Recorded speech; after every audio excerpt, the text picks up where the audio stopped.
அப்படி ஒரு track record வந்து திரு நயினாரை பார்க்கும்போது அவர் இந்த மாதிரி பேசினவரே கிடையாது. நீங்கள் வந்து அவருடைய பிறந்த நாள் கடந்த சட்டசபை கூட்டத்தொடரில் நடந்துச்சு.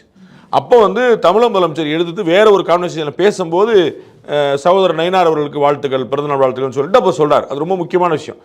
யாரும் எதிர்த்து பேசாதவர், யார்கிட்டையும் பகைமை பாராட்டவர், எல்லாத்தையும் நட்பு பாராட்டக்கூடியவர், மாற்று கருத்து விமர்சன கருத்துக்களோட தன்மையாக சொல்லக்கூடியவர், தடாலடியாக சொல்லி அவரே வந்து தலைமை பதவி மாற்றப்பட்ட போது சொன்னார். நீங்கள் அறிமுகத்திலோட சொன்னீங்க அண்ணாமலை வந்து புயல், நான் வந்து தென்றல் தான், புதிய தென்றல் தான் சொன்னேன். ஸோ பேசிக்கலாகவே ஒரு சாஃப்ட் நேச்சர். அவர் வந்து ஒரு கடுமையான ஒரு பின்புலத்திலேருந்து வந்திருந்தாலும் அவர் வந்து ரொம்ப சாஃப்ட் நேச்சராக இயல்பில் பழகக்கூடியவர். வந்து யாரையும் அப்படி வந்து எடுத்து பேச மாட்டார்.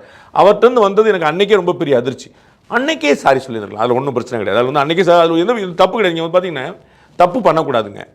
தப்பு பண்ணிட்டோம்னா திரும்ப வாங்கல ஒன்றும் பெரிய அவமானம் கிடையாது. அதில் ஒன்றும் பெரிய தப்பு கிடையாது. அது வந்து நம்முடைய சகோதரி மாதிரி நம்ம நினைக்கலாம்ல, ஒன்றும் பிரச்சனை. நம்ம வந்து யார் வீட்டு பெண்களையும் பேசக்கூடாதுன்னு தான் நினைப்போம். அப்போ வந்து ஏதோ மனசில் ஒரு விஷயம் வார்த்தை இருந்திருக்கு, அது வந்து மாறி வந்து வார்த்தையாக வந்துருச்சு. இது பலருக்கு நடந்திருக்கு.